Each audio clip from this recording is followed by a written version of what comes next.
¿Me escuchan?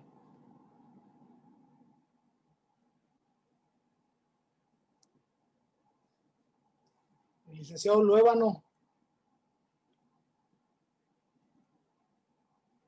Miguel, por favor, ¿me lo podrías enfocar?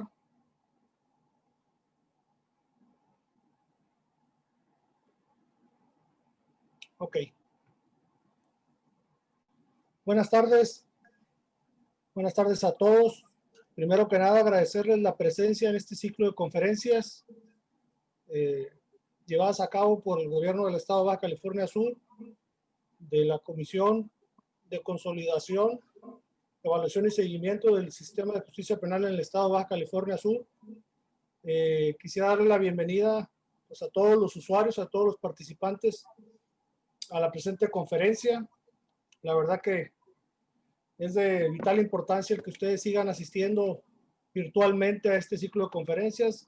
Eso nos llama a poder trabajar un poquito más, esforzarnos en traerles los mejores ponentes. Quiero agradecerle de igual manera al licenciado Martín Luébano López.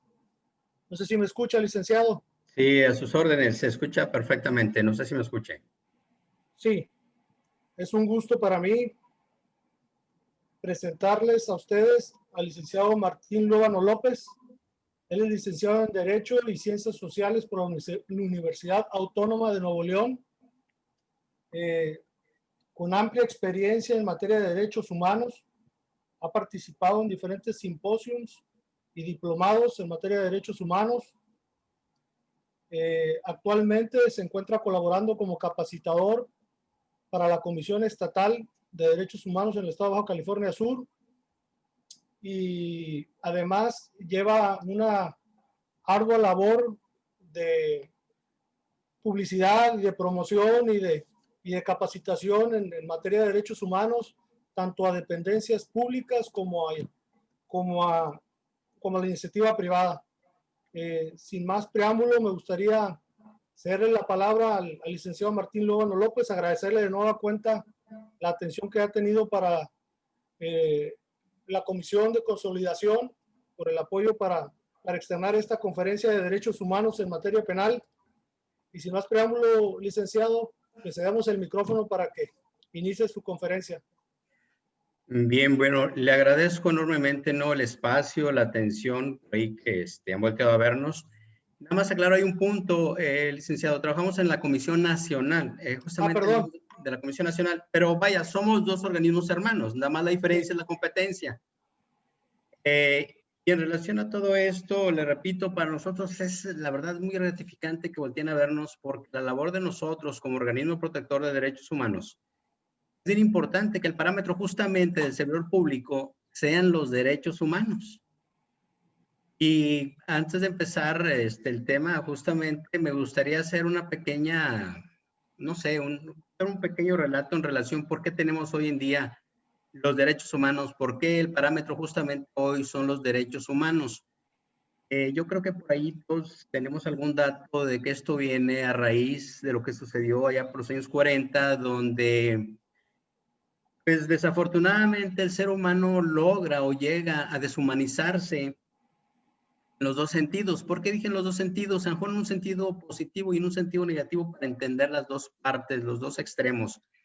Pero que el ser humano puede lograr a deshumanizarse, ¿no? Sabemos que por ahí hubo unos eventos desafortunados donde había un grupo que se identificaba en ese momento como, pues se les identificaba como los nazis, ¿no? Justamente, y había unos campos de exterminio. Me interesa esta parte porque es bien importante entender ahorita, en este tiempo, ¿por qué los derechos humanos? ¿Por qué México justamente hoy grita básicamente derechos humanos y que sea el parámetro del servidor público? Nuevamente repito, porque justamente en aquellos tiempos, en los años 40, había esos dos grupos, pero en esos dos grupos, en esos campos de concentración, había un perrito, fíjense, curiosamente, había un perrito de los grupos, digo, el extremo que no eran los nazis, le llamaron cariñosamente al perrito, le llamaron Bobby, porque para ellos representaba justamente como una especie de libertad, ¿no? Recordar, ellos sabían que había gente que podía rescatarlo, ¿no?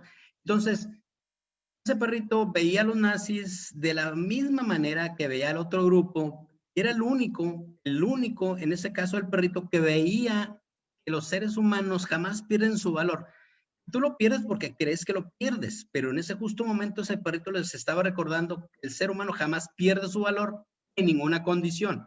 ¿Por qué hablo que en ninguna condición? Ni en lo adverso, ni en la mejor situación de tu vida pierdes esa condición humana, esa calidad de ser humano, y eso es lo que vamos a ver un poquito más adelante. Entonces, justamente a raíz de todo esto, yo pienso que todos tenemos por ahí un dato. En 1945, digo, para ir acotando, se crea por ahí la Carta de las Naciones Unidas, donde varios países participan y crean ese organismo internacional. ¿Para qué?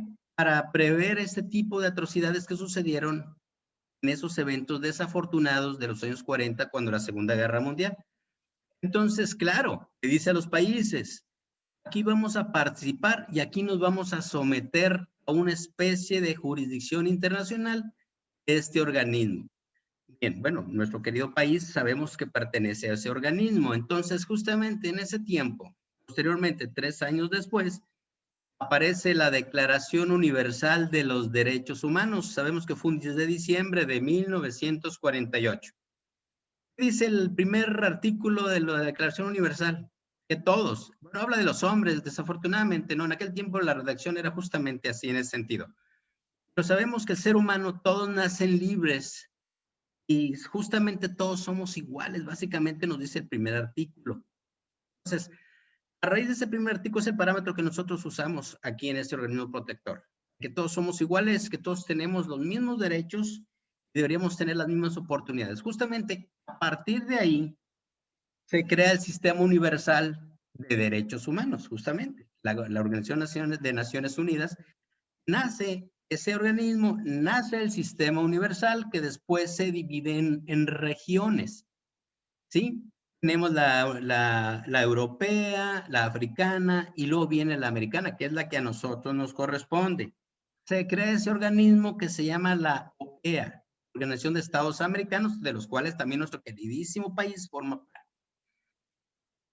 ¿Qué significa esto? Que justamente a raíz de aquellos eventos, las bases de nuestros derechos humanos justamente es el derecho internacional humanitario, el derecho internacional de los refugiados. ¿Por qué? Porque son los que están vulnerables frente a los que en su momento pudieran cometer atrocidades o violaciones graves a nuestros derechos humanos.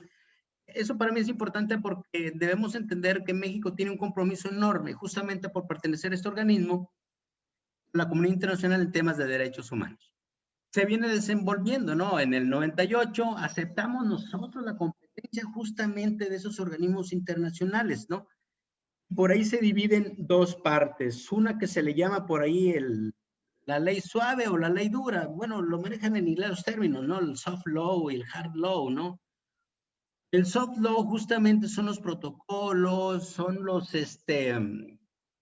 las convenciones, son las reglas. Por ahí hemos escuchado, no sé si alguien ha escuchado hablar de las reglas de Mallorca, ¿cómo se llaman estos? El protocolo de Estambul. Y justamente las reglas de Tokio nos hablan para el tema de la oralidad en el sistema penal. Entonces, pero esos soft law justamente son única y exclusivamente orientadores, o sea, son justamente para nosotros tener una situación más clara. Para no entrar en más detalles, el hard law, que es lo que justamente que ya vienen siendo sentencias, es así en un sentido de se vuelven vinculantes para los estados. Entonces, ahí viene más o menos desenvolviéndose el tema de derechos humanos, en donde nosotros pertenecemos a una región que se llama la OEA, o sea, la Organización de Estados Americanos, y de ahí tenemos a un organismo que se llama la Comisión Interamericana de Derechos Humanos. Las comisiones justamente no vinculan, las comisiones recomiendan, y ahorita lo vamos a ver más adelante, como tenemos nosotros un organismo nacional y un estatal. Después de ahí se desprende la Corte Interamericana, y como hablamos de corte, allí sí habla ya de sentencias, que pudiera haber ahí ser vinculantes ya ahora sí, porque se habla de sentencias, ¿no? Ahí sí juzgan. Acá nosotros recomendamos como Comisión Nacional, Comisión Estatal o Comisión Interamericana, aún a esos niveles internacionales. Más adelantito lo vamos a ver, por ahí tengo una presentación donde vamos viendo esto que estamos platicando, como nuestro querido México hubo una reforma. Yo creo que todo el mundo la conoce, ¿no? El 10 de junio del 2011, nacen nuestros derechos humanos como tales en un sistema que básicamente las dos corrientes, uno nos dice, bueno, yo soy positivista, si no está en la ley no te lo reconozco. Y alguien dice, no, espérame, yo soy naturalista y esto viene desde la concepción, desde que somos seres humanos, tenemos esa calidad y tenemos esos derechos. Entonces ahí había esa dicotomía, ¿no? Donde alguien decía, pues, que tenía la razón y alguien decía que no, que la razón era justamente el naturalismo, ¿no? Pero vuelvo a regresarme con el tema de que pertenecemos a un organismo internacional y que estamos obligados justamente cuando nos sometemos a esa jurisdicción internacional, estamos obligados, por decirlo de esta manera, a que nuestro país, a que nuestra legislación, otra vez, el parámetro sean los derechos humanos, que nuestra legislación se ajuste justamente a temas de derechos humanos. ¿Por qué? Porque nos sometemos a la jurisdicción internacional cuando aceptamos la competencia contenciosa de esos organismos. Entonces, México, el 10 de junio, nos recordamos que hubo una reforma a nuestra máxima ley, nuestra constitución política, ¿no? Yo creo que por ahí, ¿alguien se acuerda de lo que dice el primer párrafo del primer artículo? Dice, desde Yucatán hasta Los Cabos. Ah, bueno, creo que no dice así, ¿no? Desde Yucatán hasta Los Cabos, todas las personas gozarán de ese conjunto de beneficios y facultades y prerrogativas, más bien creo que dice de derechos humanos. Pero es justamente eso. Todas las personas que estemos desde la península de Yucatán hasta nuestra querida península, que ahorita pudiera ser Los Cabos, gozamos de los derechos humanos contempladas en esa Constitución y en los tratados internacionales de los cuales nuestro Estado mexicano forma parte, así como sus garantías. Ahí nos abre un pequeñito candado, ¿verdad? Que dice que solo podrán suspenderse o restringirse bajo unas condiciones que nuestra misma Constitución establece. Si se dan cuenta, el derecho humano justamente ya ahora sí forma parte de nuestro ordenamiento jurídico. Antes hablábamos no hablábamos de derechos humanos, hablábamos de derechos fundamentales, ¿verdad? Pero yo quisiera pensar que un derecho fundamental seguiría siendo un derecho humano, ¿no? Porque al final de cuentas justamente los derechos humanos es ese conjunto de beneficios de los cuales todos tenemos acceso, o todos deberíamos de tener acceso. Me gustaría ver, no sé cómo presentar, si alguien me pudiera apoyar. Voy a poner una diapositiva aquí donde tenemos una, no sé si la están viendo, por favor, alguien me puede apoyar. No sé si ustedes la estén viendo. Sí estaremos viendo por ahí la diapositiva de la comisión. No sé si me escuchen.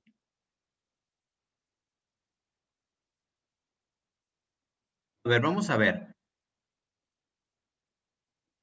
Esto es nuevo para mí, esto de estar usando las redes o los temas digitales. Vamos a ver si alguien nos puede apoyar.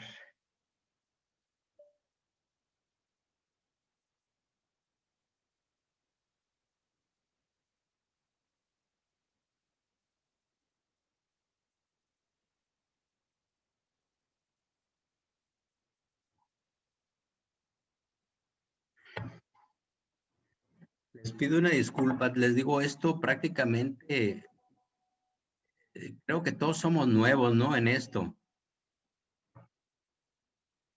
Sí se están viendo la diapositiva, por favor, alguien que me confirme.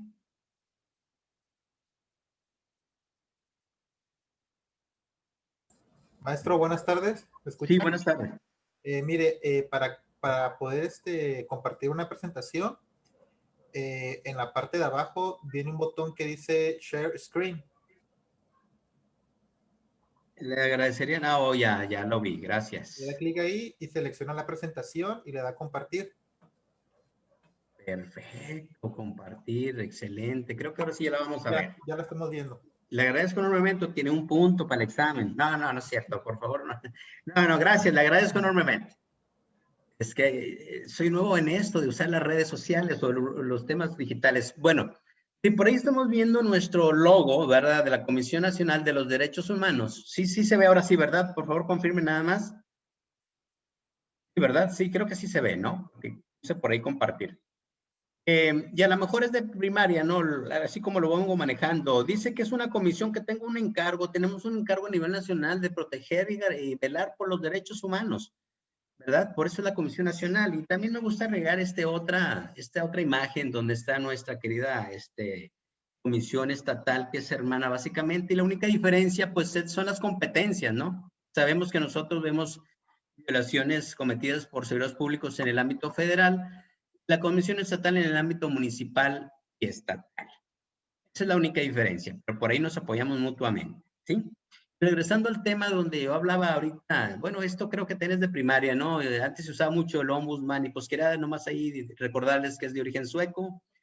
Se usaba en aquel tiempo para identificar a una persona que era el que representaba a los más vulnerables en aquel tiempo, y hoy en día se usa para esto justamente, ¿no?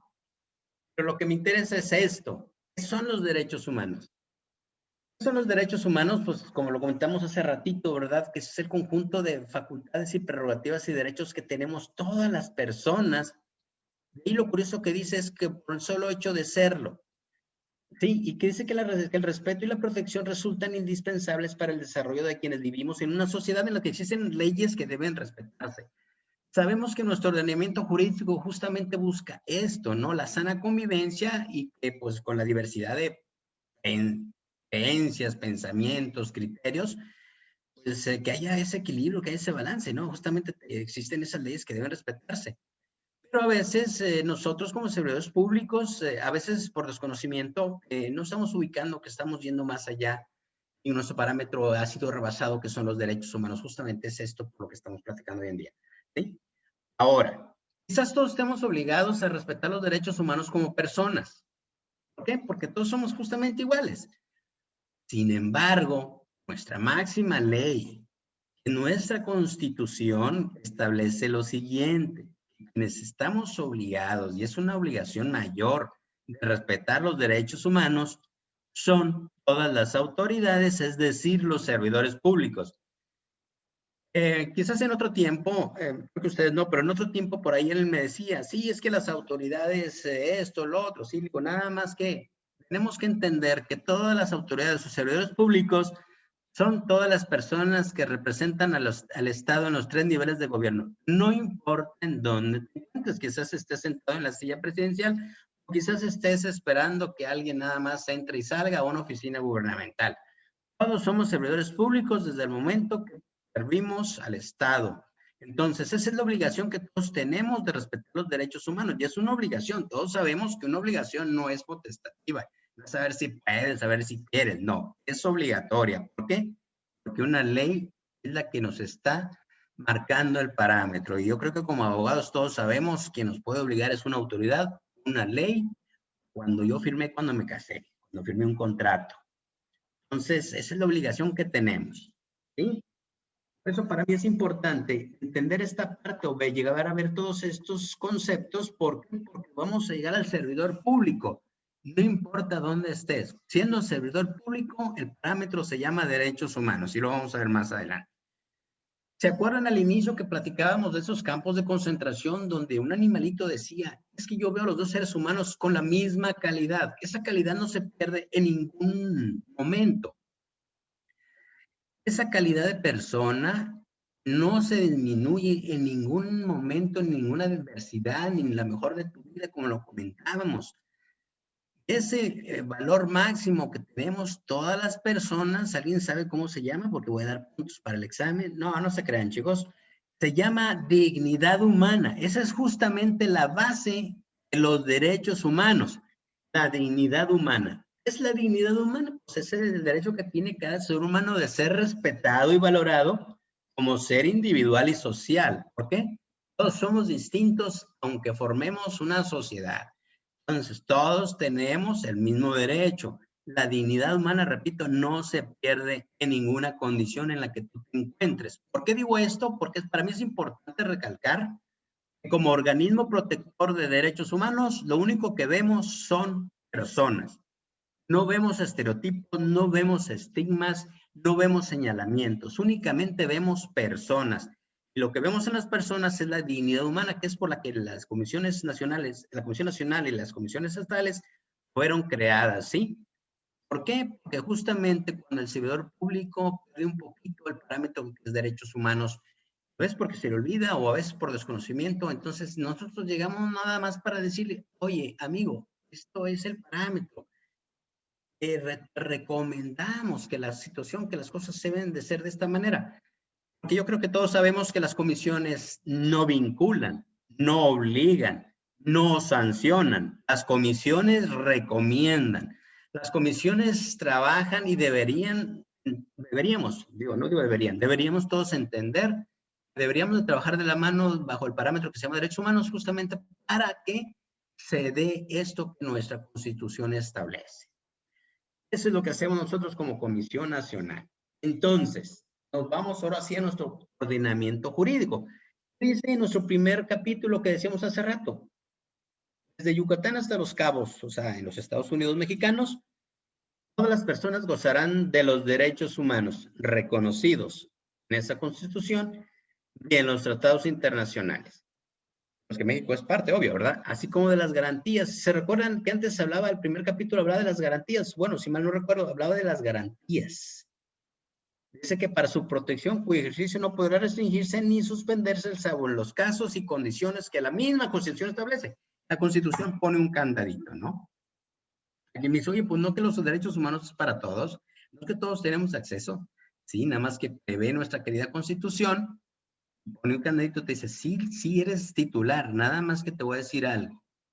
Yo te la puedo suspender o restringir. Yo te marco también las bases. Yo te las establezco para que te des cuenta. También pensamos en eso. Nos vamos al siguiente párrafo, que es el tercero, cuando aquí, este es para todos nosotros como servidores públicos, los que sean servidores públicos. Este es bien importantísimo, este párrafo tercero. Si voy muy rápido y alguien quiere detener y hacer un comentario, bienvenido. Dice, párrafo tercero, dice, todos los servidores públicos, autoridades, o al revés, todas las autoridades o servidores públicos, en el ámbito de su competencia, tienen la obligación de promover. Deben de crear los mecanismos, ¿verdad? Para promover. Claro, definitivamente de respetar. En su labor desde el lugar donde se encuentre el servidor público deberá de proteger, como una obligación, ahí lo dice. Tienen la obligación de proteger y garantizar los derechos humanos bajo conformidad o de la conformidad de 4 principios. Nuestros derechos humanos los rigen 4 principios. El primer principio es la universalidad. ¿Por qué? Porque los derechos humanos es de las personas y el único requisito para ser titular de derechos humanos es que seas persona. Eres persona, sí, bueno, eres titular de derechos humanos como cualquier otro. Segundo principio es la interdependencia. Me dice que un derecho humano depende de otro. No, aquí no hay divisiones. Yo te lo voy a ver más adelantito aquí inmediatamente. Dice el tercero es la indivisibilidad. Los derechos humanos son un conjunto, no los puedes dividir, no los puedes separar. Es titular de un conjunto de derechos humanos. ¿Sí? Y el último es la progresividad. ¿Qué me dice la progresividad? El Estado mexicano no se puede dar el lujo de retroceder en temas de derechos humanos. Cuando ya se adoptó un derecho humano como tal y se llevó al ordenamiento jurídico, no se puede retroceder en temas de derechos humanos por el principio de progresividad. Quizás no haya contemporáneos aquí. Cuando yo estaba en la escuela, en la preparatoria, no había internet, entonces no se contemplaba como un derecho humano, ¿no? Hoy en día que tenemos acceso a todas las redes sociales y que es parte ya de nuestro trabajo y de nuestra cotidianidad, dicen, espérame, hay que agregarlo al catálogo ya existente de los derechos humanos. Entonces, ese principio es muy importante porque conforme vamos avanzando, se van apareciendo nuevos derechos humanos que se deben de agregar a ese catálogo ya existente. El Estado deberá prevenir, investigar, sancionar y reparar las violaciones de los derechos humanos en los términos que establecen nuevamente la ley. Si se dan cuenta, el parámetro de los derechos humanos, porque hace nuestro ordenamiento, es la ley. Siempre bajo el amparo de la ley, no es hacerme justicia por mi propia mano y es que mi compadre es el juez, no. Nos dice muy claro y es una ley. ¿Sí? Nos vamos a otro, a mí me encanta hablar de todo este tema porque la verdad que a veces es porque se nos olvida, ¿no? Aquí viene una pequeña prohibición, y digo pequeña porque al final de cuentas, si se dan cuenta, es muy amplio, aunque sea, nomás queda prohibida toda discriminación. ¿Qué es una discriminación? Eso es justamente todo lo contrario a la empatía, al ponerse prácticamente en el lado de la persona, ¿no? Para entender su situación y para poder ver justamente qué es lo que está pasando, ¿no? Queda prohibida toda discriminación motivada por origen étnico, perdón. ¿Cuántas veces nos dirigimos a nuestros compatriotas de cierta manera? ¿Cuántas veces los discriminamos o los hacemos a un lado, etcétera, ¿no? Por su origen étnico, nacional. Digo, se nos olvida que aquí había pueblos originarios. Antes de que llegaran los conquistadores, aquí ya había gente, que eran básicamente los originarios de este territorio hermoso. Entonces nosotros justamente llegamos a, no sé, no está mala palabra. Entonces, debemos prohibir toda discriminación motivada por origen étnico nacional. ¿Cuántas veces discriminamos por género? Que si eres mujer, si no eres mujer, si quieres o te pareces o quieres parecerte, etcétera. También queda prohibida. ¿Por qué? Porque si se dan cuenta hasta ahorita, todo esto únicamente ve personas. No ve si eres de origen étnico, si eres hombre o mujer. La edad no te dice si te voy a discriminar porque eres niño o por si eres adulto mayor. No, eres una persona para nuestro ordenamiento jurídico y como tal tienen los mismos derechos humanos. Queda prohibida toda discriminación. Las discapacidades, y la discapacidad justamente no es verlo o rechazarlo, no. ¿Cuántas veces nuestras calles, nuestros centros recreativos, nuestras instituciones, nuestras oficinas no cuentan con los mecanismos adecuados para las personas discapacitadas que tienen cierta discapacidad? O en este caso, yo he visto personas en sillas de ruedas que no hay cómo entrar a un edificio porque justamente no pensaron que iba a haber personas con esa necesidad de entrar a ese edificio. Esa es una discriminación también. La condición social. ¿Cuántas veces se ha visto esto también? Queda prohibida toda discriminación por motivo de condición social. Las condiciones de salud, las creencias religiosas, las opiniones, las preferencias sexuales, el estado civil. La más importante de todas, como decíamos hace rato, dijimos que el valor máximo de todas las personas, de cualquier persona, es su dignidad. Entonces, cualquiera que atente contra la dignidad humana tenga por objeto anular o menoscabar los derechos y libertades de las personas. Me encanta hablar de derechos humanos. Yo, digo, si alguien me dice, oye, es que eso yo ya me lo sabía, eso yo ya lo había visto. Pero para nosotros como organismo protector de derechos humanos es muy importante recordar esto, por lo cual esa reforma del 10 de junio del 2011 con motivo. Ahora, por ahí es válido porque nos han cuestionado en lo particular, es que ustedes hacen eso, es que ustedes hacen lo otro, ustedes, yo les quiero recordar, nosotros como cualquier organismo del Estado, nosotros estamos cumpliendo un mandato constitucional en relación al artículo 102, párrafo B, dice que es la creación de la Comisión Nacional de Derechos Humanos. Entonces estamos cumpliendo un mandato constitucional, no es un capricho sacado por ahí de un cajón de un escritorio y alguien dijo, oye, vamos a ponerlo. No, es un mandato constitucional que estamos haciendo nosotros, ¿no? A lo mejor es poner un poquito de límite, ¿no? A la función pública. ¿Por qué? Porque a veces se nos olvida por desconocimiento, ¿no? Y les repetía hace rato que nosotros no vinculamos. Nosotros recomendamos, les decimos, oye, ¿sabes qué? Pues si ya tu trabajo es darle acceso a la salud a la persona, oye, pues adelante, vamos a buscar los medios o los mecanismos para que sucedan las cosas. O sea, ese es justamente lo que hacemos nosotros, coadyuvar con el servidor público. A veces nos critican, es que ustedes nos ven, no, no vemos de ninguna manera ningún servidor público. Nosotros debemos ser coadyuvantes, nada más, ser guías, ser pues, aclararles más que nada con nuestras recomendaciones el deber ser, porque fuimos nosotros, porque fuimos servidores públicos, justamente el servidor público es eso, servir, o sea, no es otra cosa de a veces digo, no es el caso en ciertos servidores donde al parecer que vamos a pedir un favor, no. Somos servidores públicos y como tales estamos para servir. Esa es la razón por la que para nosotros es importante recordar para qué fueron creados nuestros derechos humanos y por qué fue esa reforma, ¿no? Quizás haya habido ya comentarios por ahí de que hubo muchas violaciones a derechos humanos. Es una labor un poco difícil, sí.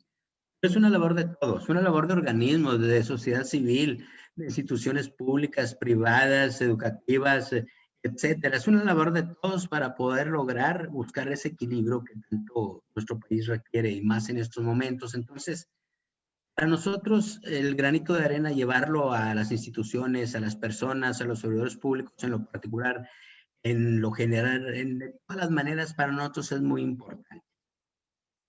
Esa es justamente la idea de esta plática, ¿no? Para mí es nuevo eso, vuelvo a repetir, y perdóname la expresión, de terminar un poco el tema, de que estar hablando a una computadora, porque estoy hablando a una computadora, ¿no? Y creo que me están escuchando y qué padre, ¿no? Pero qué más, qué extraordinario sería poder expresarnos y hacer sentir nuestro pensamiento abierto y libre, ¿no? En un foro, pero abierto, esencial. Bien. Hasta aquí me gustaría si hay algún comentario, alguna duda, alguien puede activar su teléfono y su micrófono y encantado de poder escucharlo. ¿Alguien le gustaría abundar algo? ¿O ya los dormí? ¿Nadie quiere involucrarse? Bien. Bueno, entonces vamos a continuar. En el artículo 2 nos habla de lo que es la nación mexicana, que es única e indivisible. Creo que nos vuelve a recordar, ¿por qué? Porque yo creo que el legislador vio que siempre ha habido esa división, ya sea por clase social, ya sea por género, ya sea por creencia, ya sea, en este caso habla de los pueblos originarios, ¿no? Dice, nuestra nación o la nación es una composición pluricultural sustentada originalmente por los pueblos indígenas. Pero yo creo que desde el momento que nos dice los derechos humanos son un conjunto y que es para todas las personas, debemos entender esa composición pluricultural que son nuestros hermanos de los pueblos indígenas. Justamente se habla más que nada del respeto a sus costumbres, a sus usos, pero si se dan cuenta al final, dice, o parte de ellas. No da esa ampliación total de que conserven sus usos y costumbres, porque yo creo que por ahí todos sabemos que en ciertos pueblos originarios la práctica de aplicar la justicia pues va un poquito más allá y quizás se rompiese un poquito el equilibrio sobre la que es la violación a un derecho humano, sobre la que es la aplicación de la justicia en base a los usos y costumbres. Por eso es importante como Estado, respetarle las instituciones, sus formas de vida, sus usos y costumbres, su cultura, su política, pero no de todo, por lo que ahí creo que por ahí, alguien me platicaba en ciertos lugares de ciertos pueblos, cuando alguien cometía un delito o algo así, era dilapidado y podía pasarse la mano, incluso hasta poder quitarle la vida. Entonces ahí ya se rompería el equilibrio de lo que es el derecho humano, pero sí el respeto amplio en base a sus creencias, a sus usos, a su política o sus formas de vida, ¿no? Por eso el artículo 2 de nuestra Constitución nos lleva a esto. Quizás vaya un poquito rápido, ¿no? Normalmente, en todos los sistemas, bueno, voy a hablar un poquito de la víctima, porque en un sistema de justicia, puede ser un pequeño una división, ¿no? Sabemos que la víctima puede ser de un particular hacia otro y es víctima de, en este caso, pudiera ser un asalto o algún daño, ¿no? Pero cuando hablamos de víctimas en temas de derechos humanos, hablamos justamente de las personas que les fueron vulnerados sus derechos humanos en base a una función pública. Pudiera ser algún servidor público o pudiera ser una institución en sí. Por ejemplo, yo tengo acceso a un derecho humano que se llama salud. Y a lo mejor cuando yo llego a una institución como ISSSTE o IMSS, justamente el portero o el que está en la entrada no me deja pasar. ¿Sí? A lo mejor él dice, oye, pues es que es el que está ahí en la puerta nada más. Pero pues sí, él me está negando el tener el acceso a la salud. ¿Sí? Entonces, en el concepto de víctima ya estoy en el concepto de víctima, ¿no? ¿Qué es lo que buscamos nosotros como en el caso de tener una víctima? Pues aquí están los principios básicos de atención y esto es de lo que nosotros, como servidores públicos, como litigantes, debemos entender qué es lo que quería, qué es lo que querrá esa persona como víctima. Pues quiere que las cosas tengan cierta celeridad, ¿sí? Se les den certeza. ¿Cuántas veces la misma persona ya no sabe si lo que le dijeron allá es cierto, ya no sabe si la otra persona lo que le está aclarando se contradice con lo que le dijeron en otro lado? Entonces la confusión llega a tal grado que se desangela en las instituciones, en las personas, en los servidores públicos. Entonces, justamente hablamos de que se debe de buscar unos principios básicos de atención para las personas que sufren violaciones a los derechos humanos. ¿Sí? En este caso es la celeridad de que a veces deben hacerse las cosas inmediatamente porque si no, volver a un estado original las cosas ya no sería posible. La otra es la certeza. La otra es la protección efectiva, o sea, no nada más es maquillada. El otro, proteger los datos personales, o sea, la confidencialidad de las personas bajo el interés de las propias víctimas. Yo creo que lo único que buscan es justicia, verdad, que haya una reparación al daño. Por eso para nosotros también es importante como organismo dar estos conceptos básicos de atención a la víctima. ¿Sí? ¿Por qué? Porque ¿qué pasa de una persona? Aquí lo dice en el párrafo, en el único párrafo que tenemos aquí, se entenderá por víctima las personas individual o colectivamente hayan sufrido daños, inclusive lesiones físicas o mentales, sufrimiento emocional, pérdida financiera o menoscabo sustancial de sus derechos fundamentales por consecuencias de acciones o omisiones que violen nuestro ordenamiento penal vigente o los Estados miembros. Si se dan cuenta, hablamos justamente de nuestro ordenamiento jurídico, en este caso en el ámbito penal. Entonces, para nosotros es importante que tengamos nuevamente como parámetro los derechos humanos. Si se dan cuenta, seguimos hablando de derechos humanos. ¿Sí? Entonces, la atención, el servicio que se requiere para las víctimas o los servicios victimológicos, los presento justamente de esta manera. ¿Por qué? Porque es lo que se requiere según estos son parámetros según este organismo, también sacado de nuestro organismo, ¿no? La atención psicológica, la atención jurídica, que es la que nos va a interesar. ¿Por qué? Porque quizás muchos, digo, a lo mejor está mal que haga este comentario, ¿no?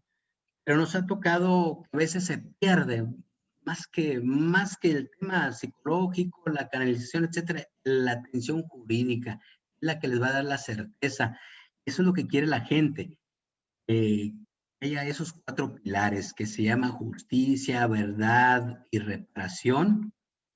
Se me fue el último. Son 4 pilares de los que se basan en la aplicación de la justicia, verdad, reparación y no repetición.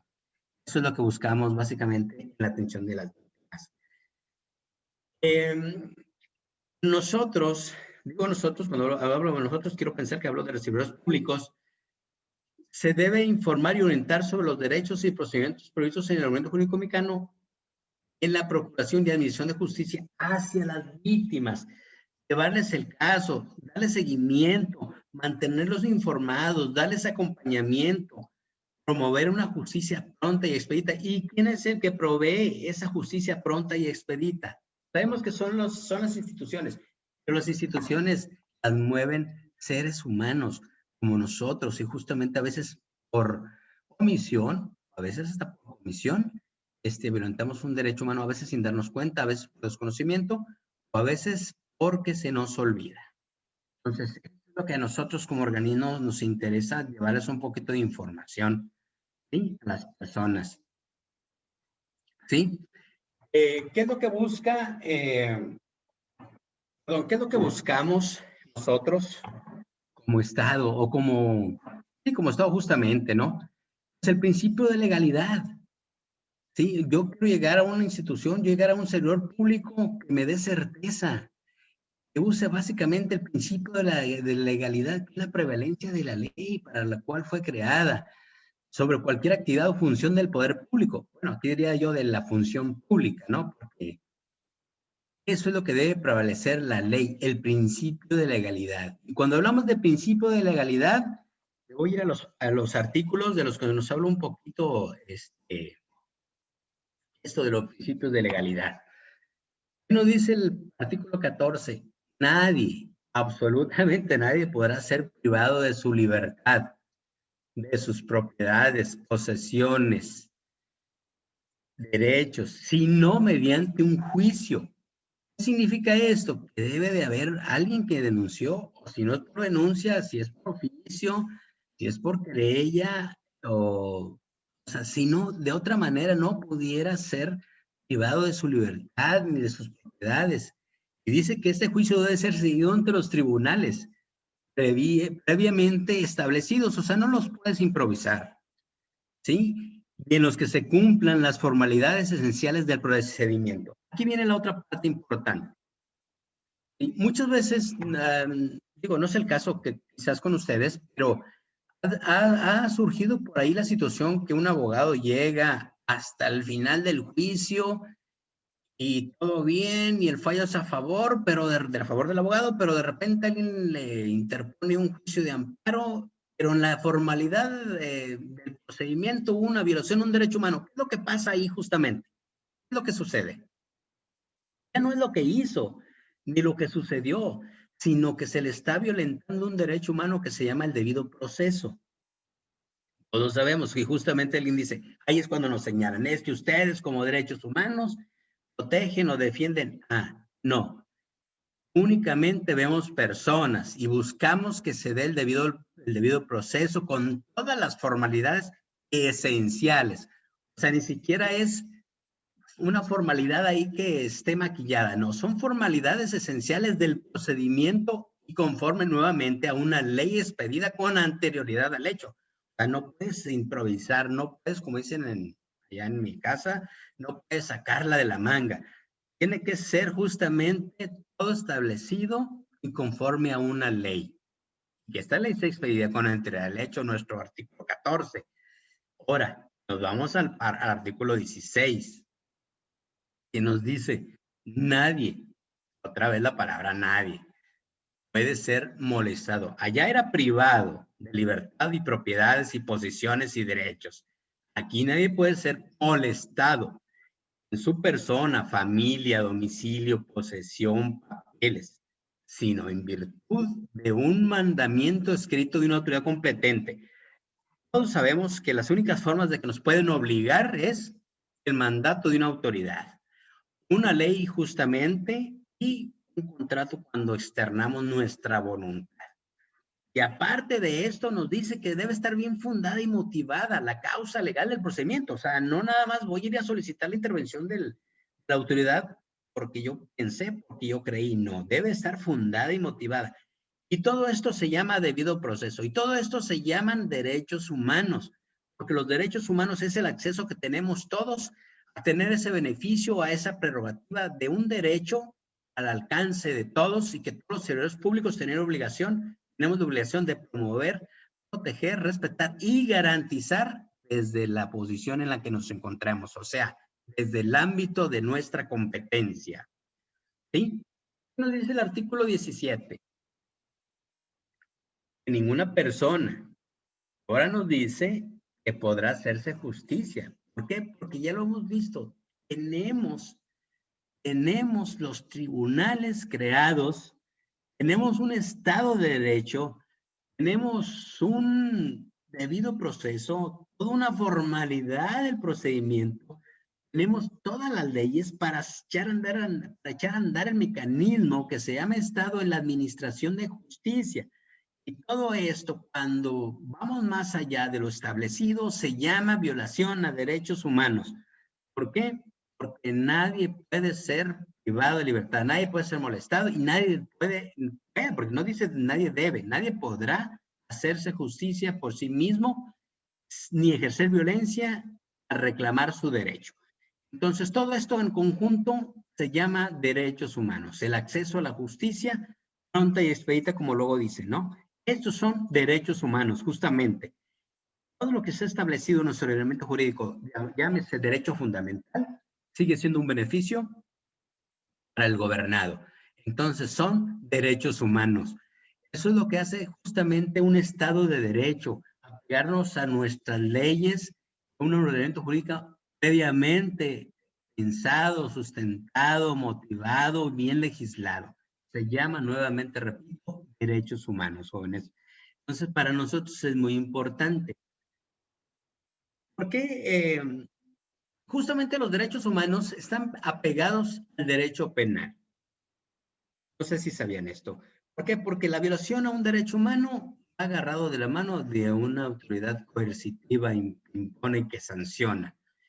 Y la mayoría de las veces, el agraviado, bueno, sí el agraviado, porque el quejoso es la figura de la persona que va a poner la queja, interponer una queja, en agravio a la misma persona o a un tercero. Normalmente se ve en un sistema penal, justamente. ¿Sí?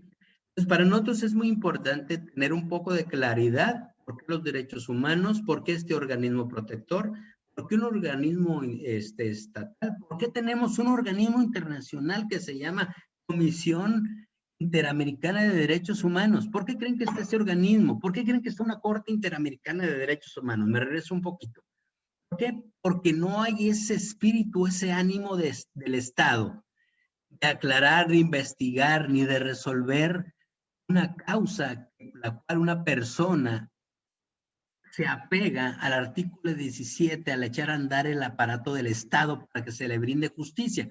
Entonces el Estado, justamente al no tener esa intención de aclararle, de esa intención de resolverle, hay una segunda instancia y donde se agotaron todos los procedimientos jurídicos legales en nuestro Estado. Claro que están las instancias internacionales, una comisión, interamericana, que funge justamente como esto, nada más para verificar si esto debe de ir a una corte internacional para que el Estado mexicano se le pueda, voy a decirlo así, no sancionarlo, porque hablamos a un principio que hay una soft law y una hard law, y sabemos que la soft law nada más se recomienda, nada más es un parámetro para orientador.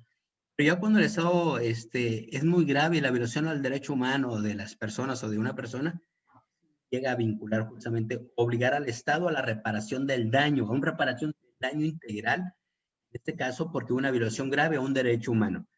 Entonces, eso es lo importante para nosotros, recordar que no nada más está en nuestro sistema jurídico mexicano, y hasta agotar todo, inclusive el juicio de amparo, sino que también está ya me voy a la Comisión Nacional, sí, me voy a una Comisión Interamericana y después de ahí nos vamos a esa Corte Interamericana de Derechos Humanos.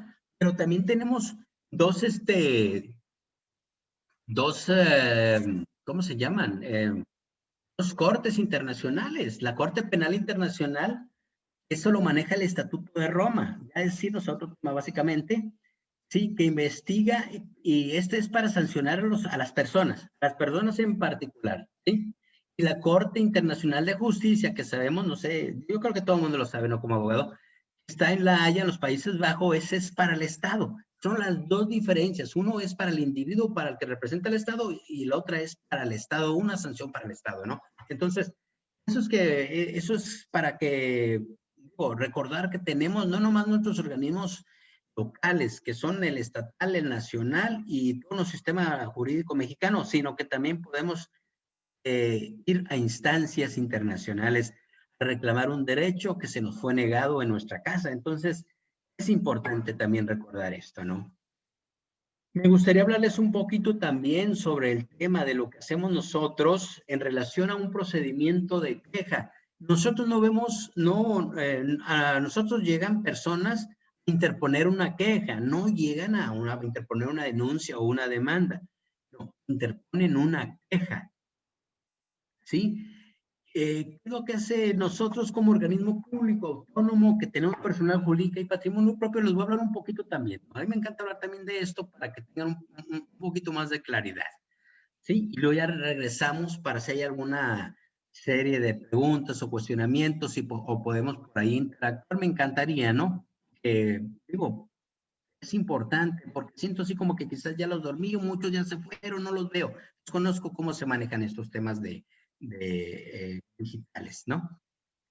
¿Cuál es nuestro objeto? La protección que hemos hablado durante la conversación, la observancia, la promoción del estudio, la divulgación de los derechos humanos consagrados nuevamente en el ordenamiento jurídico mexicano vigente. La ley siempre va a estar presente y el parámetro se llama derechos humanos. ¿Sí, jóvenes? Entonces, nos vamos. ¿Cómo lo protegemos? Pues recibimos quejas, es lo que les comentaba, no se reciben denuncias, son quejas. Las personas de inicio que llegan a este organismo son quejosos. Hacemos también, investigamos inconformidades. ¿Qué significa esto? Si una comisión estatal de derechos humanos, cuando la recomendación, el quejoso no está de acuerdo, puede ir con nosotros con esa recomendación que emitió la comisión estatal y decirnos, yo no estoy de acuerdo. Entonces, esa inconformidad es investigada por este organismo protector de derechos humanos, que es la Comisión Nacional. ¿Qué hacemos? Aparte, emitimos recomendaciones. Y les repito, las recomendaciones son para orientar, son para guiar, son para darle claridad al juzgador o al servidor público en la función.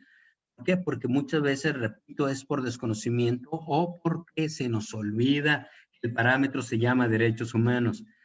Perdón que hable mucho del tema de derechos humanos, pero ese es nuestro parámetro como organismo. ¿Qué hacemos nosotros? ¿Sí? ¿Cuáles son los requisitos de presentar una queja? Se los digo por lo siguiente. Como si hay abogados litigantes, la verdad que el parámetro se llama derechos humanos. Si ustedes en toda la actuación de la función pública, llámese primer respondiente, llámese agente investigador, llámese juzgador, llámese de control, llámese, etcétera, recuerden que la mayoría de las veces por desconocimiento se llama violaciones al debido proceso y se llama también violaciones a nuestros derechos humanos. Es importante para mí presentar este procedimiento o los requisitos para tramitar una queja, ¿sí? Primero, lo más sencillo, no pedimos gran cosa, puede ser de cualquier forma, ahorita que se encuentran todos los medios, la pueden llevar. La ideal que todo mundo quisiera es la comparecencia, ¿no? Porque al menos estás con una persona. Sí, cuando es por otro medio, se requiere que sea ratificada a los 3 días. Si no, pues obvio, se desecha, no se aceptan quejas anónimas, ¿no? Bueno, aquí está un poquito mal, porque todavía cuando estaba nuestro anterior presidente, ¿no? Y debe ser dirigida a la comisión o al presidente actual, sería el comentario, ¿no? Debe estar firmada. Si no, pues ¿cómo vamos a saber que es una persona? No se admiten anónimos. Y si de ser así, se debe ratificar, les repito, a los siguientes 3 días. ¿Sí?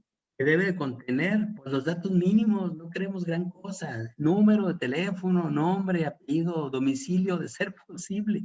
¿Por qué? Porque necesitamos estar en contacto con la persona. Nuestro trabajo es servir y lo hacemos, la verdad, a mí me encanta hablar de esto y hacerlo. Estar al pendiente justamente de poder resolverle en relación a su queja, su agravio de un servidor público. Perdón, si hay muchos servidores públicos.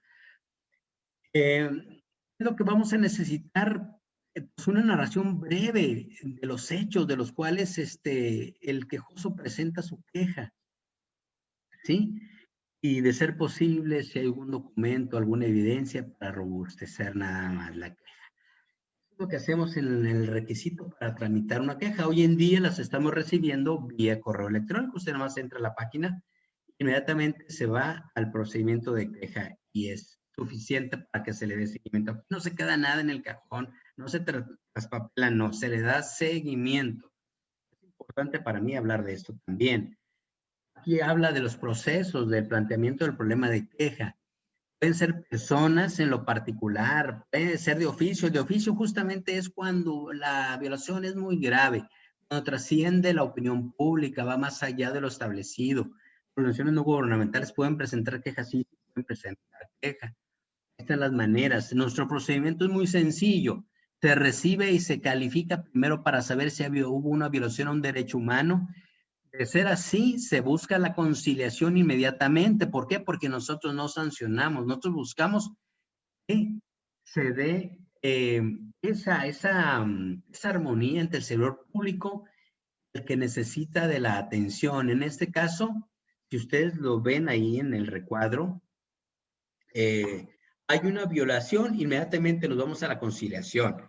Si hay una violación y la autoridad niega, entonces sí se va a la investigación, que es la más difícil. ¿Por qué? Porque se le tiene que probar al servidor público efectivamente la actuación en su función sí violentó derechos humanos. Nos vamos al tema de una orientación directa, cuando se le dice a la persona que no hay una violación o que la petición es quizás es para otra autoridad, no es la competencia y se le orienta. La remisión directa, cuando una persona en vez de queja quisiera presentar una denuncia y también se le remite a la autoridad, o cuando es para cuando es la violación de un derecho humano por un servidor público en el ámbito municipal o estatal, se le remite a la estatal, que es la competencia. Así sucesivamente vamos nosotros dando atención, buscando siempre como el parámetro que se llama derechos humanos, caballeros. Me gustaría, la verdad, me siento así, no sé si todavía estén por ahí, si no los estoy durmiendo. Me gustaría que alguien participara, que alguien me cuestionara y que me diga, no es cierto, tú lo que estás diciendo es esto, es lo otro, o asentarlo. A mí me encanta que participen porque pareciera que no conozco bien los sistemas hoy en día, estos digitales. Me encanta más la manera presencial. Si alguien tiene algo que comentar, bienvenidos. Que todavía nos falta una media hora. ¿Alguien quiere abundar? Buenas tardes, maestro. A sus órdenes, buenas tardes. Hola, habla Miguel. Nada más para comentarles a los participantes, quien guste participar, por favor, levante la mano y yo con gusto le activo el micrófono. Nada más indíquenmelo, por favor, o ya sea mediante el chat. Aquí, maestro, hay una pregunta en el chat.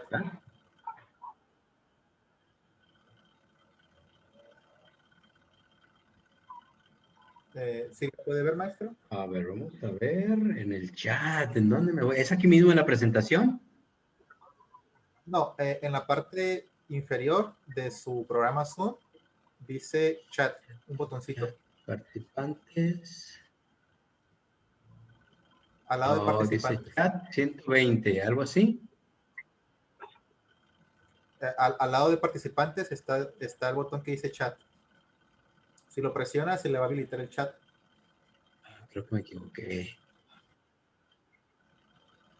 Perdón. Bueno, si gusta, se la leo, maestro.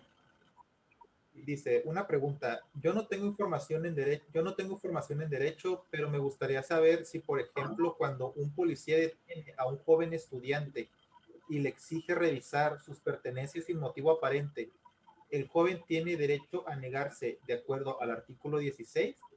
Gracias, su explicación me está siendo muy clara. La pregunta la hace Rosemary.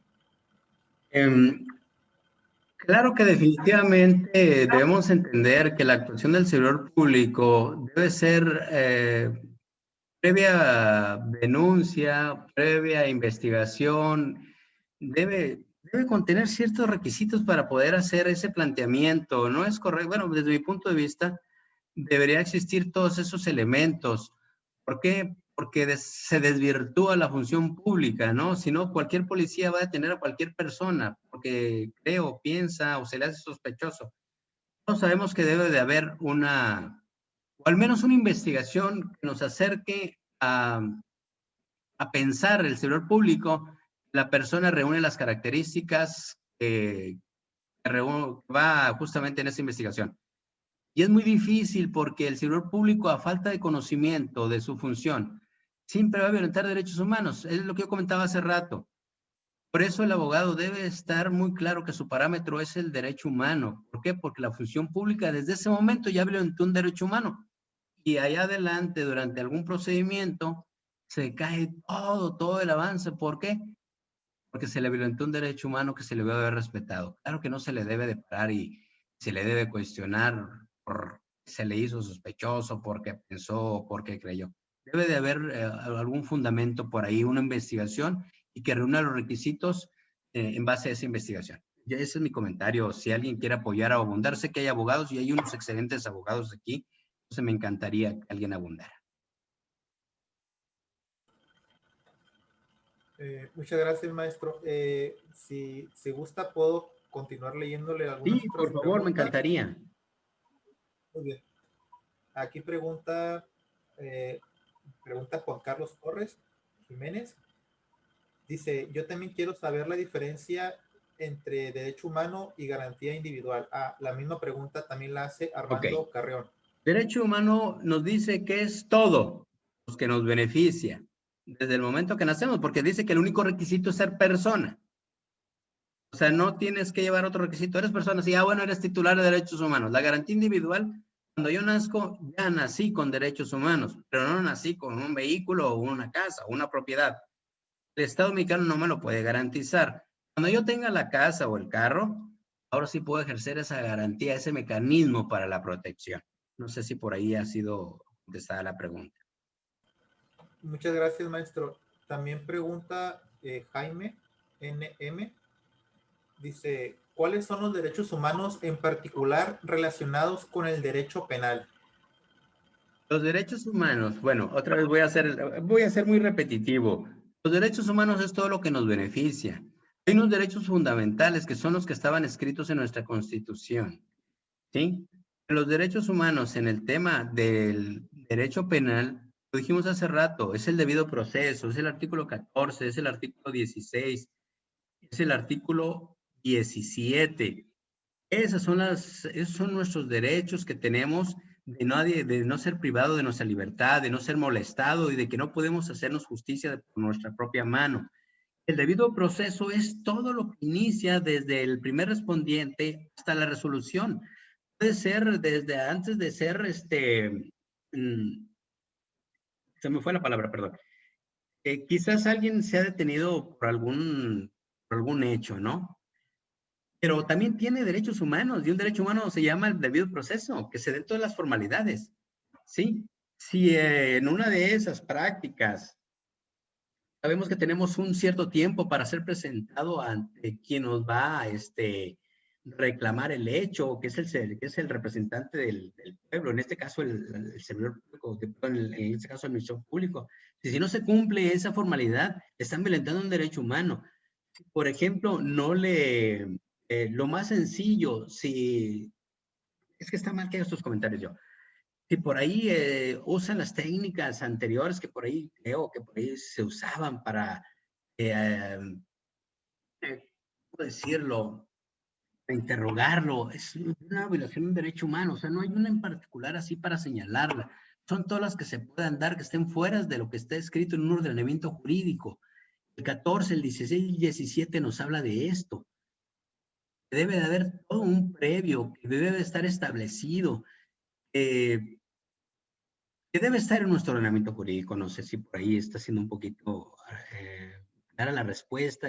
A veces quisiéramos entrar en detalles para usar palabras y expresarlas para identificar la respuesta que quisiera la persona, pero es muy claro, cuando hablas de un derecho humano, hablas de algo que es muy amplio, no se acota. Nada más se acota en el mismo artículo primero cuando nos dice que la Constitución establece ciertos detalles para que se nos pueda restringir esos derechos humanos.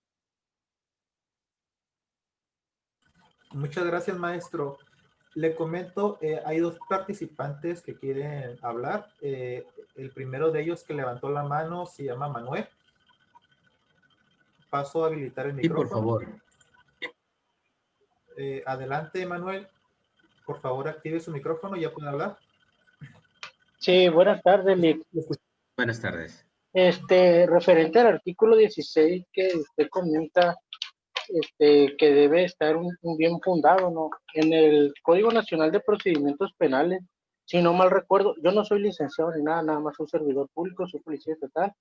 En el artículo 267, creo, del Código Nacional de Procedimientos Penales, viene ahí que uno puede revisar a las personas sin ningún documento, nada que me oculte, bajarlo del vehículo. Entonces ahí como que hay una controversia entre el artículo 16, Claro. como dice usted, y el Código Nacional de Procedimientos Penales. Pero como dice usted, igual y me lo está diciendo que debe estar bien fundado. Yo se lo puedo bien fundado por algún señalamiento o algo. Entonces yo pienso que sí lo puedo bajar del vehículo, porque yo puedo traer algo bien fundado de que por algún señalamiento de que esa persona puede traer armas, pueda traer algo y lo pueda bajar del vehículo. Exacto. Eso hice el comentario anteriormente, perdón por interrumpirlo. O sea, hice un comentario que debe haber algo que al servidor público le indique que hay un indicio para esa actuación en su función. O sea, no es, por eso yo comentaba hace rato, no es porque yo pienso, porque yo creo, porque me imaginé, porque se me hace sospechoso. Debe haber algo, justamente. Debe haber algo, definitivamente. Claro, lo ideal sería cuando está fundado y motivado, se habla de que hay una investigación, que esa investigación nos señala o nos guía o nos dirige hacia esa persona o quizás a ese domicilio, o quizás a ese, no sé, es un comentario así amplio, ¿no? No, yo quería aclarar esto, que no es de que yo soy servidor público y veo que va alguien por ahí y se me hizo sospechoso y lo detengo. ¿Por qué lo voy a detener? Porque se me hizo sospechoso. A eso me refiero. Que debe haber algo previo. Entonces, nada más como dice usted, si es sospechoso, nada más para mí, si una persona sospechosa no lo puedo La revisar, no pregunta nada, mía sería, ¿por qué sería sospechoso? por motivo evasivo que al mirar la autoridad igual trata de irse para otro lado o se le nota a la persona simplemente que está evadiendo a la autoridad. Bueno, mi percepción, digo, ya no institucional, yo diría que para mí es importante el párrafo quinto. Y no hablo de discriminación, ¿no? Hablo de ver de diferente manera, por origen étnico, nacional, género, edad, discapacidad, condición social, religión, opinión, preferencias. Entonces yo ya lo estaría etiquetando. Entonces para mí no es motivo. ¿Por qué? Porque no debemos de guiarnos por etiquetas, por estigmas, por estereotipos, por señalamientos. A eso justamente a eso me refiero. Por eso toda la plática va relacionada en temas de derechos humanos. ¿Por qué? Porque el servidor público debe tener este parámetro que antes de la actuación se debe usar como parámetro el derecho humano. No, yo no voy a ver una persona por cómo se viste, por cómo cree, cómo camina, cómo su preferencia, su condición social. Entonces sí estaríamos por ahí, mi comentario. Ir un poquito más allá del parámetro que se llama derechos humanos. Ok, no está bien, gracias. ¿Alguien más quiere apoyar? ¿Alguien más quiere participar? Homero Avilés Martínez. A ver, adelante. Paso el micrófono. ¿Ya tiene audio? Sí, Homero. buenas tardes, ¿me escuchan? Sí, buenas tardes, adelante. Buenas tardes, maestro. Le hablo de la ciudad de Tijuana. Adelante. Sí, mire, bueno, en realidad son dos dudas que tengo. La primera es en relación a lo que es el formato de lectura de derechos que viene en lo que es las actas de primer respondiente. Normalmente cuando yo soy ex policía estatal de allá de Baja California Sur, cuando se realizaba una detención se hacía firmar perdón, el acta de lectura de derechos del detenido. En algunas ocasiones se negaban a firmar. Yo lo que quería saber, o lo que quiero saber mejor dicho, es si hay algún inconveniente de que esa persona, no sé, más adelante pueda tal vez poner alguna queja donde no se le leyeron sus derechos y eso pueda generar algún, pues digamos, algún inconveniente en la cuestión de la detención. Esperaba algo así de preguntas. Realmente le contesto, Es muy difícil, incluso para homologar ese formato. Es bien difícil llevarlo a cabo. Yo creo que yo lo dije hace rato, es una labor de todos, no nomás de nosotros, es una labor de todas, de instituciones, personas, etcétera, etcétera, ¿no? Y hablando de ese tema en particular, creo que sí se debe de trabajar, porque estaría mal que dijera que la creación de estos organismos protectores de derechos humanos es justamente por el exceso de uso del servidor público. Y es muy difícil responderle de una manera amplia o así muy dirigida la respuesta, porque estaría mal de mi parte, ¿no? Porque la persona va a alegar su hecho y el servidor público va a alegar su hecho. Entonces es un poquito difícil, digo, para no entrar en controversia. Yo creo que hay que apegarnos a un ordenamiento y yo pienso que ustedes, bueno, como policías debe haber una normatividad que lo rige, un reglamento interno, y ahí viene el cuadro básico de actuación, y hay que apegarnos a eso, porque muchas veces también cuando salimos del parámetro de la ley es cuando a veces violentamos algún derecho humano. Y yo creo que por eso hablaba al inicio, que la legislación debe estar enfocada como parámetro del derecho humano. Los reglamentos internos o los reglamentos o lo que rige a cada institución debe estar pegada a derechos humanos, y ahí no va a haber una visión de derechos humanos porque está pegado justamente a derechos humanos. Es un poco difícil porque se tendría que tener el caso concreto.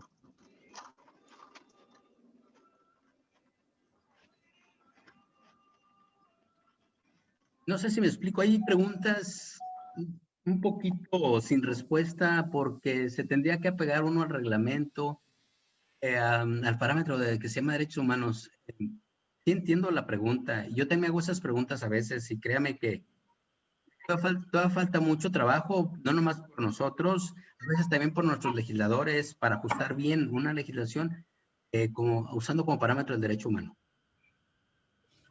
Muchas gracias, maestro. Aquí le leo otra Sí. pregunta. Dice, la hace María Esther. Dice, buenas tardes, mi pregunta es la siguiente. Soy psicóloga, servidora pública. ¿Por qué algunos grupos requieren una especial defensa de sus derechos humanos? ¿No significa esto que tienen más derechos que otros? Ok, excelente pregunta. Bueno, sabemos, y voy a hablar del artículo 2 en particular de nuestra Constitución.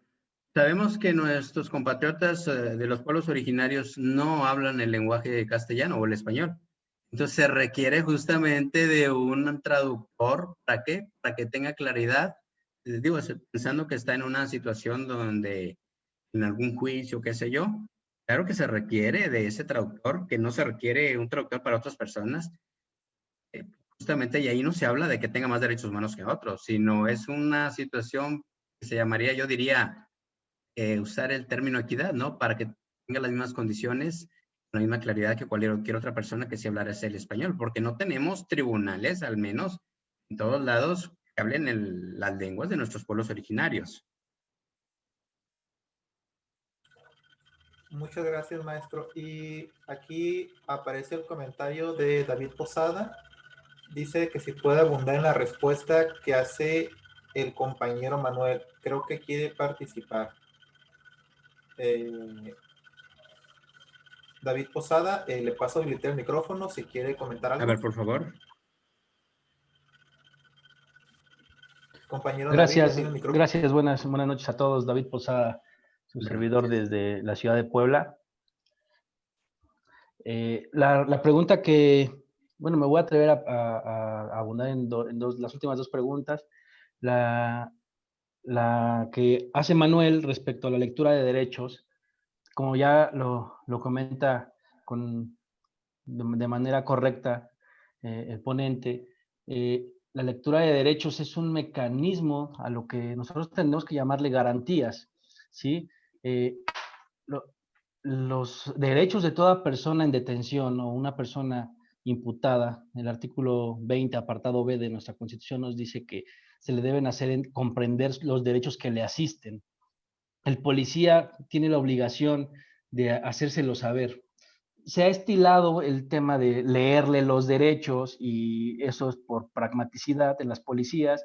Se dota a los compañeros de una cartilla de derechos y el Protocolo Nacional de Primer Respondiente nos da un formato en el que el policía como primer respondiente debe hacer constar esa lectura de derechos y bueno, para esa constancia, sobre todo para que la gente del Ministerio Público formalice la puesta a disposición y el juez de control califique de legal la detención, se tiene que agotar esta parte. De hecho, el juez de control todavía tiene que cuestionar al detenido o en ese momento imputado o indiciado que si se le leyeron sus derechos, si se los hicieron saber, y todavía tiene la obligación de volverle a preguntar si ya los conoce y en fin, él debe asegurar de que la persona que está en detención sabe y conoce sus derechos.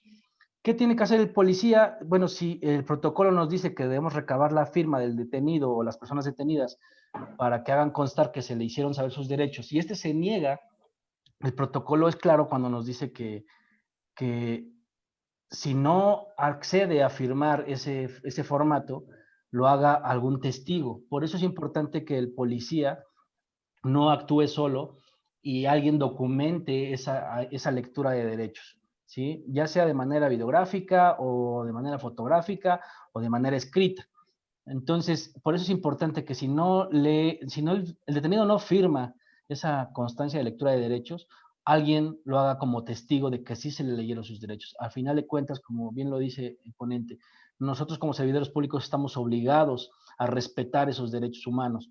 Entonces, hay que hacerlo, hay que hacer la lectura de derechos y si no accede a firmar, bueno, entonces que alguien firme como testigo de que sí se le leyeron sus derechos. Si aún así esta persona en alguna instancia judicial dice que no se le hicieron saber sus derechos, bueno, el juez tendrá todas las facultades para calificar de legal la detención y nosotros tendremos la oportunidad como policías de demostrar que sí se le hizo la lectura de derechos.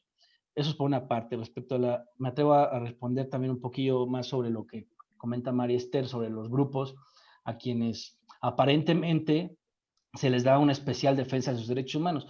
No es una especial defensa de sus derechos humanos exactamente. A esto es a lo que se refiere nuestro ponente cuando distingue entre garantías y derechos humanos. Esa protección especial que se le da a una persona perteneciente a un grupo de situación de vulnerabilidad es precisamente una garantía constitucional de esos derechos humanos. Y evidentemente, como también se dijo con acierto, eso es un tema de equidad. Es una persona que se puede encontrar en cierta desventaja o ha representado o presenta cierta vulnerabilidad por su condición social, por su estado físico, una discapacidad, por no hablar español, etcétera, requiere y el Estado le tiene la obligación de dotarle de garantías extras o que permitan que sus derechos humanos sean protegidos de manera adecuada. Entonces, no es que sea una protección especial o una prioridad en cuanto a derechos humanos, sino que las garantías de estos derechos humanos están establecidas como mecanismos reguladores que generen equidad, igualdad y bienestar entre las personas, ¿no?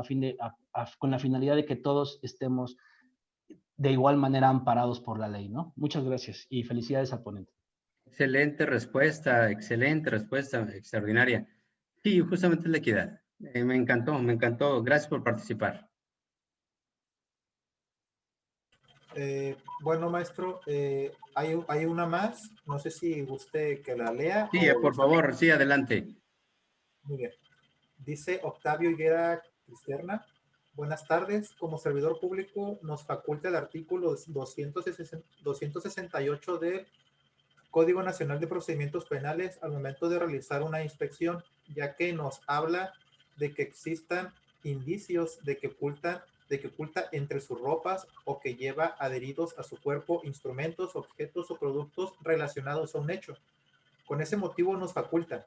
Si bien es cierto, no se debe de etiquetar pero ya como servidor público existe como pericial policial conocimiento adquirido por la experiencia, además de que tenemos muy pocas garantías. Si nos lo puede aclarar, por favor. Sí, definitivamente voy a continuar ahí con lo que había comentado. Ahí habla ya de que hay un indicio, de que hay una investigación.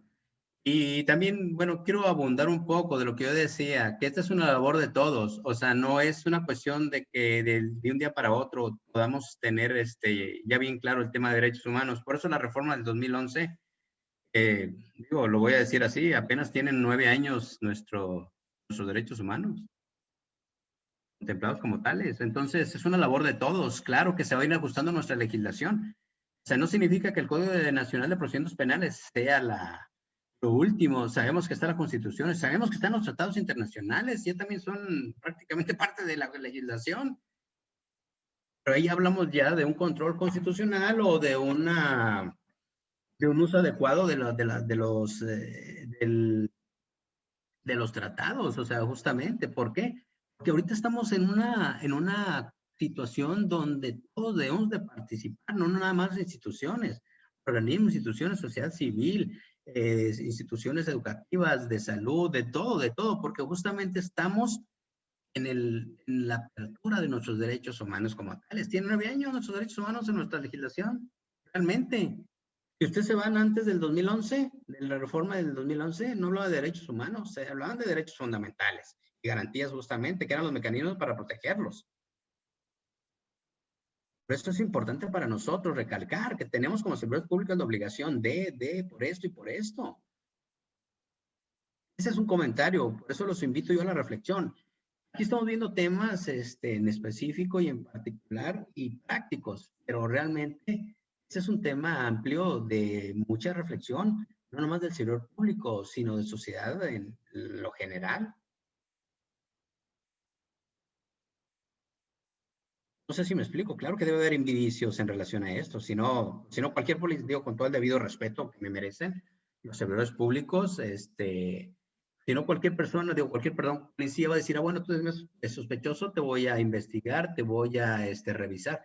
No, yo pienso que ese es un trabajo y labor de todos. Y claro que ahí él me está marcando que hay una cuestión donde hay unos indicios, donde hay quiero entender que hay un procedimiento de investigación y donde me está a mí indicando que está dentro de lo que yo ando buscando. Pero realmente, ya viéndolo en un tema amplio, general y reflexivo, esta es una labor de todos. Nuestros derechos humanos, repito, tienen 9 años.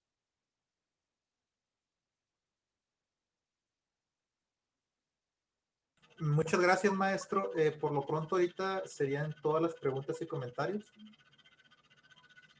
Bien, bueno, no sé si alguien al más por ahí quiera preguntar en temas relacionados a la Comisión Nacional, porque también hay mucho desconocimiento de ese organismo y a mí me encanta aclarar, porque aquí nadie me lo ha dicho, pero en otras ponencias me recalcan mucho. Nosotros defendemos las personas y las identifican o las etiquetan como delincuentes. Entonces se dan cuenta que este organismo únicamente ve personas, ve la dignidad de las personas. La persona no pierde su dignidad en ninguna condición de su vida en la que se encuentre.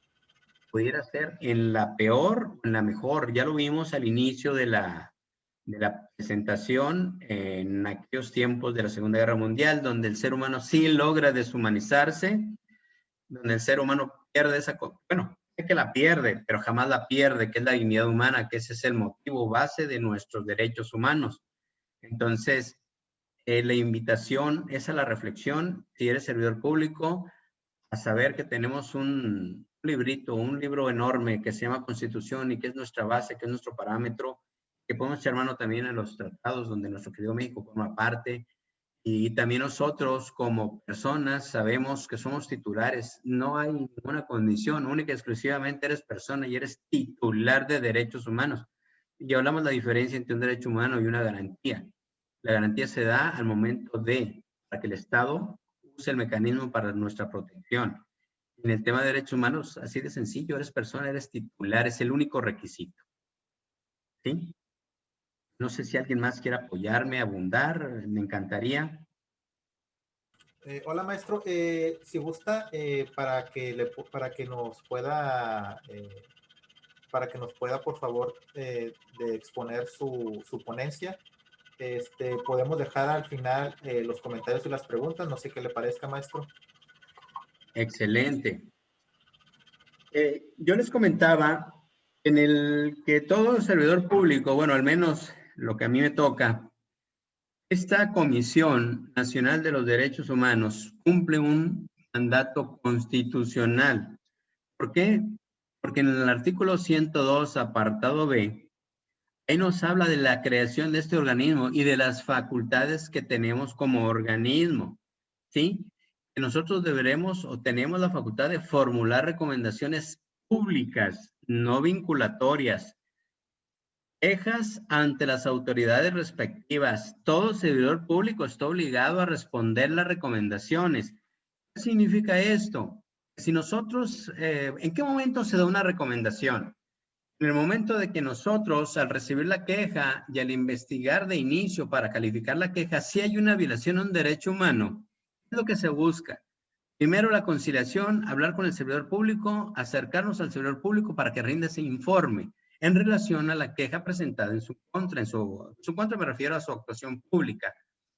¿Qué pasa si nuestro servidor público no acepta en su actuación violentó algún derecho humano? Y cuando violentar un derecho humano sigue muy feo, ¿no? Pero pudiera ser incluso la persona que nos dé el acceso a un hospital, a una escuela, etcétera. ¿Por qué? Porque en el ámbito de su competencia él debe de proteger, garantizar, proveer y garantizar el derecho humano, en este caso el acceso. En ese caso pudiera ser la salud. Entonces no aceptan tal violación a un derecho humano, pero la investigación me guía a mí que sí hubo una violación a un derecho humano y se comprueba. Ahí es donde nace la recomendación. ¿Y qué es lo que sucede en esta recomendación? En nuestra recomendación habla justamente de las violaciones al derecho humano que fue objeto la persona por parte del servidor público. Ahí se le da la claridad al servidor público donde en la investigación realmente aparece que sí hubo esa tal violación.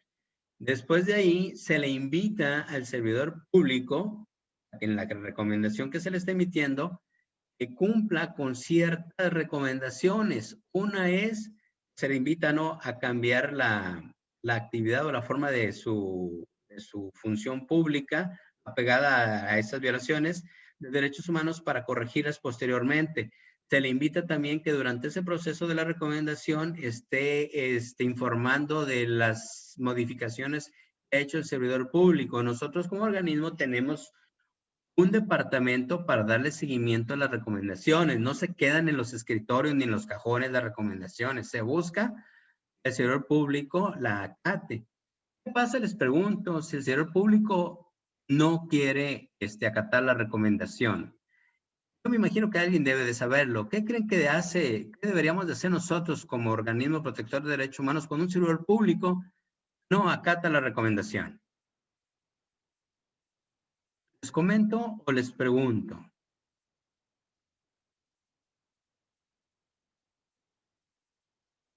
Hoy en día creo que está de moda, ¿no? Ya el desafuero, ¿no? Ya los servidores públicos ya no tienen fuero, ¿no? Bueno, les comento. Cuando ese servidor público no acataba la recomendación, solicitábamos al Congreso del Estado o de la Unión, el servidor público rindiera un informe en base a su negatividad de acatar la recomendación.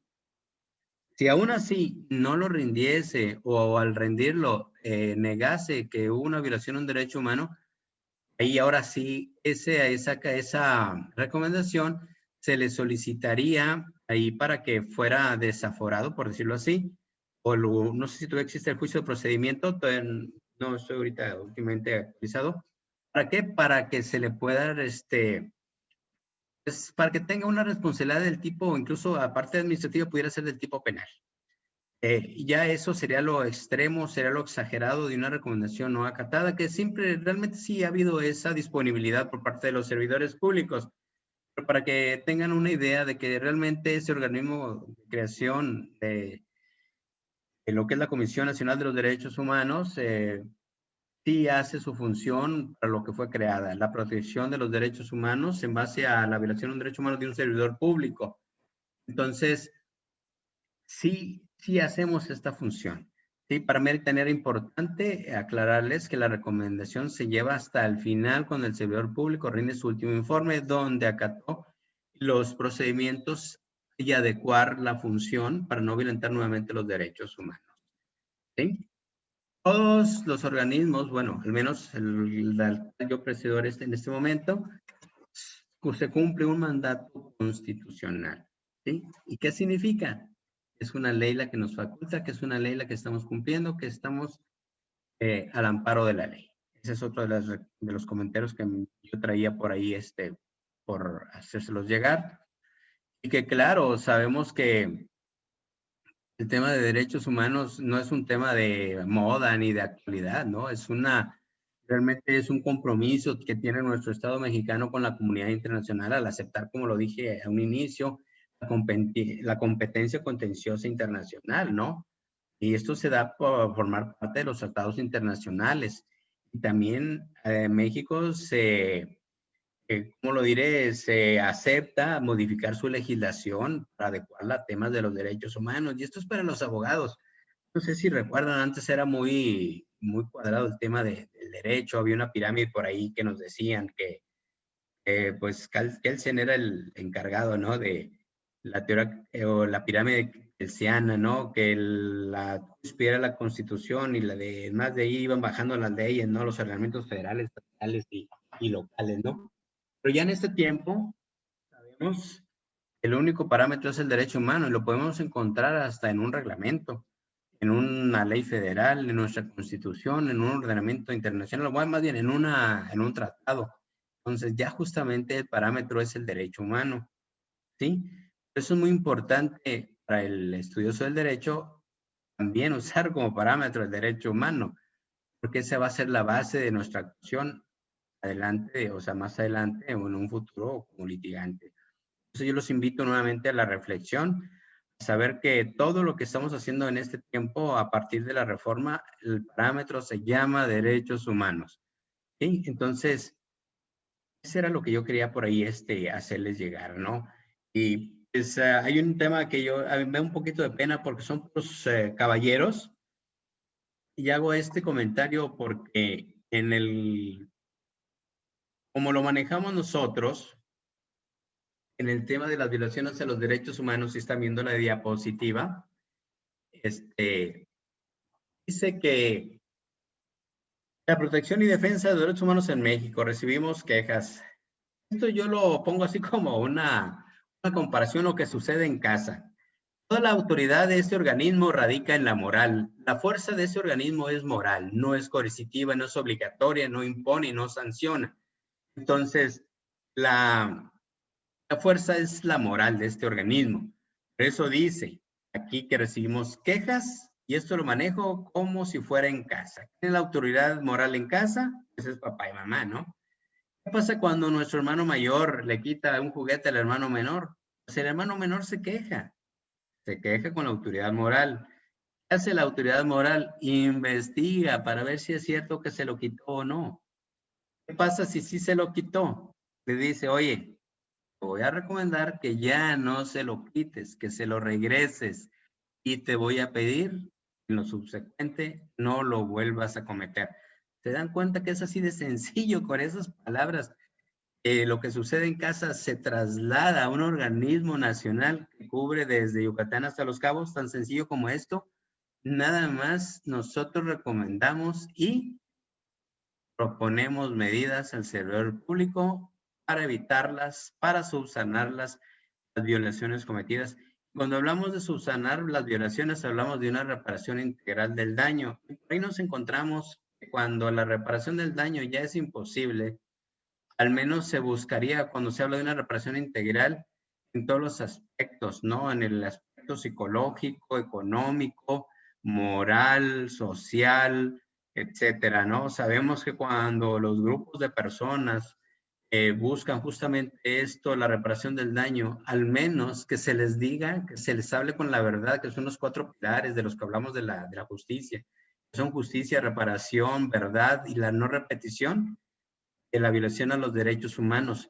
Esos son los parámetros también para entender que en este tiempo se trabaja en base a buscar esos 4 principios, esos 4 pilares fundamentales, al menos para una sociedad que ya ha estado violentada y que busca al menos saber qué fue lo que pasó con su familiar o con su situación, que se le dé una claridad y que se le dé esa claridad donde no haya una repetición y al menos si es posible una reparación integral del daño. Y este es un tema también de actualidad, porque justamente eso es lo que se busca en muchos países, que esos 4 pilares se den, que es la justicia, la verdad, la reparación y la no repetición.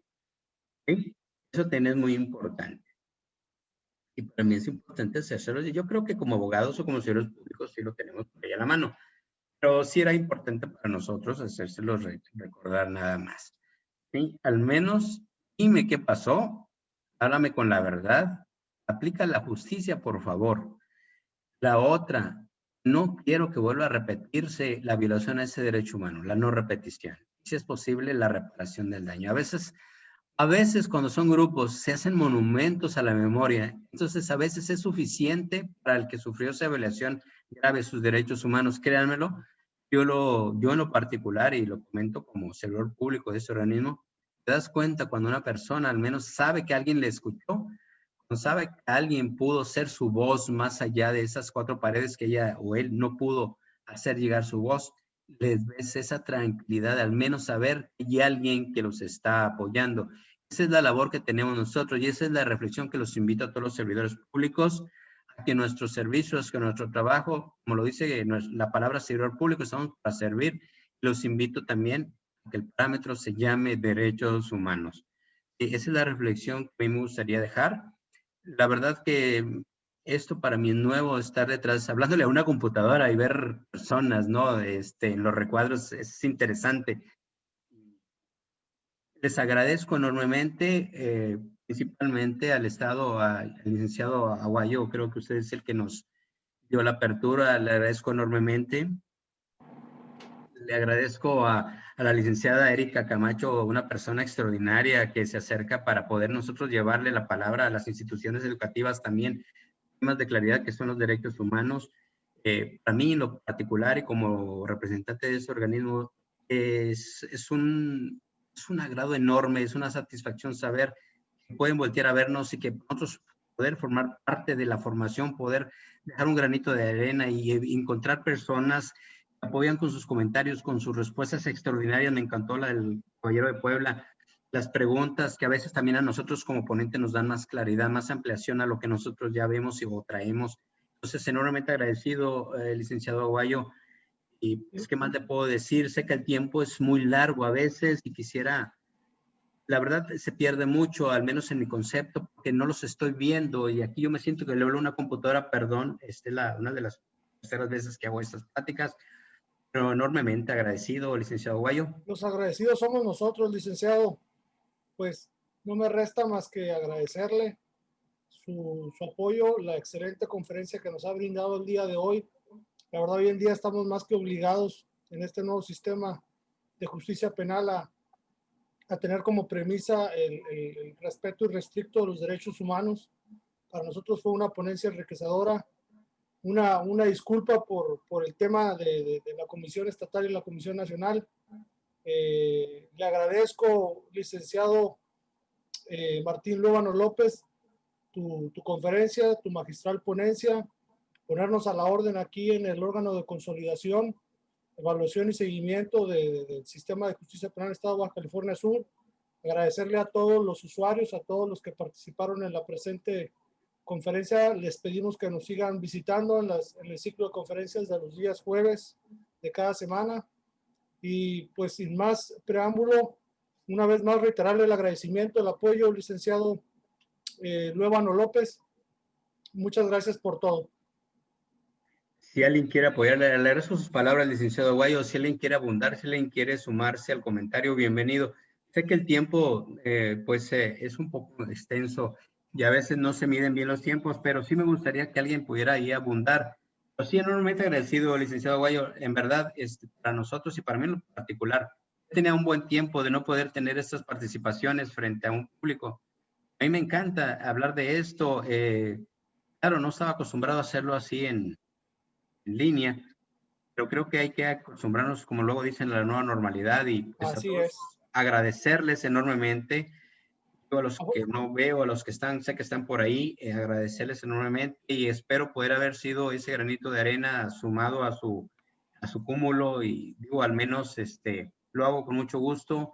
Me encanta mi trabajo, lo que hago en este organismo, poder llevarles un poquito de claridad. Digo un poquito porque realmente hay personas extraordinarias, ¿no? Con una capacidad impresionante y qué bueno saber que son de aquí, de este estado, uno de los que yo conozco. Le reitero nuevamente, licenciado Aguayo, mi agradecimiento enorme por esta apertura, por este espacio, y a la licenciada Erika Camacho Peña, que ha sido pues prácticamente el vínculo que nos ha llevado a lograr este acontecimiento, que para mí es un acontecimiento realmente. El placer es de nosotros. Hay que aprovechar estas plataformas ahora en estos tiempos de la nueva normalidad. La verdad es que podemos llegar a todos lados de una manera muy práctica. Como usted lo comenta, también agradecer aquí a los compañeros del órgano de consolidación, Erika Camacho, a Miguel Terán, quien estuvo ahí mediando la dinámica de las preguntas y las respuestas. Y pues, si no has por el momento, si no hay alguna otra pregunta o comentario que pudiéramos extenderle, no me resta, como le comentaba, licenciado Luevano López, más que agradecerle, esperar contar más adelante con su presencia en estos ciclos de conferencia. La verdad que su gran trayectoria y su amplia experiencia en materia de derechos humanos nos ha enriquecido pues con esta charla el día de hoy, y pues por ahí lo vamos a seguir molestando, licenciado. No será ninguna molestia, espero que así sea, y con mucho gusto para preparar con tiempo alguna otra ponencia. Tenemos varias, pero claro que con mucho gusto. Y bueno, me dio el nombre, Miguel, extraordinario. Muchas gracias, me está escuchando Miguel, por su apoyo, extraordinario. Nuevamente un abrazo y pues a la orden, a usted, al licenciado Aguayo, al órgano que usted preside, estamos a la orden. Saludos. Un abrazo para todos. Buenas noches, gracias a todos. Buenas noches.